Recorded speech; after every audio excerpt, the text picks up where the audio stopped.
მომეწონა ის ნაბიჯი, რაც გადაიდგა ოცნების მიერ საბჭოს, ასე ვთქვათ, ამ სხდომებისგან თუ ასამბლეისგან გამოსვლა და ძალიან კურიოზული ვითარება შეიქმნა და რატო? ანუ ნაცები რეალურად ცდილობდნენ ის, რაც მე საბოლოოდ ოცნებამ გააკეთა და რატო? ოღონდ ისინი მათთვის თავარი იყო, რომ ეს ყოფილიყო დასჯის აქტი.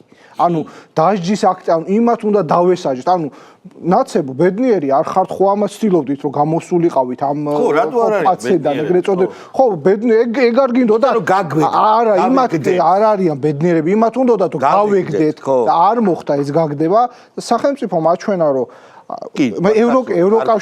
ევროკავშირმა ჯობია, მაგალითად, ახლა ამას წინ იყო ეს DeepSeek-მა, ჩინურმა, AI ან ხელოვნური ინტელექტის სისტემამ ლამის კრახი გამოიწვია იქ საფონდო ბიჟებში, ხო, ტრილიონამდე თანხაზე იყო საუბარი. ანუ ამერიკა რაზე ტრამპა თქვა, რომ ეს ჩვენი კომპანიებისთვის უნდა იყოსო სიგნალი, რომ ჩვენ უნდა ვიმუშაოთ და აქეთ არის ჩინეთი და ამერიკა, რომელიც ტექნოლოგიურ ბოლაში არის ჩარბული და ევროკავშირი ამ ბოლაში არის ძალიან ასე ვთქვათ, მიჩანჩარი. რამე ბოლაში არის? არა, ხო და მაგათვის თავარი სადარდებელია, რომ ანუ ისე დონეზეა, რომ ვიღაცა ნაცი, რომ მოკუჩავა და ვიღაცა მართლა გულღრძო უკრაინელი ტიპები ჩადიან და რა ქვია საწოდავს, რა ქვია იმას რა? არც ვიცი ვიზე ამოყვა. გიორგიევსკის ლენტის რო დადიოდა. გონჩარენკო.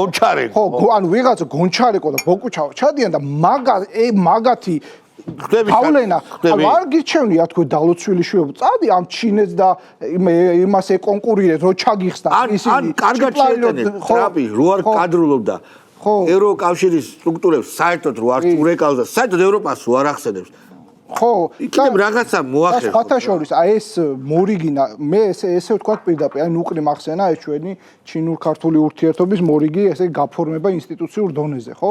მოდი პირდაპირ ვთქვათ, ის რაც ქართული სახელმწიფო აჩვენებს, ეს არის ამავე დროს ამ პარტნიორებისთვის ჩვენება, რომ აქ ვიღაცა შემთხვევით ტიპებთან კი არ გაქვს საქმე, სახელმწიფო ადგილზე დგას, ხო? იგივე ამ დეკემბრის აქციებზე სახელმწიფომ აჩვენა, რომ ის არ არის ჩამოშლადი და ეს სიგნალია იგივე ჩინელი იქნება თუ ემირატელი ინვესტორებისთვის, რომ აქ სახელმწიფო ვიღაცა, რა ქვია, ხლაპუშკებიანი ტიპები ვერ გადააყირავებენ სახელმწიფოს და ფეხზე დგას ეს სახელმწიფო.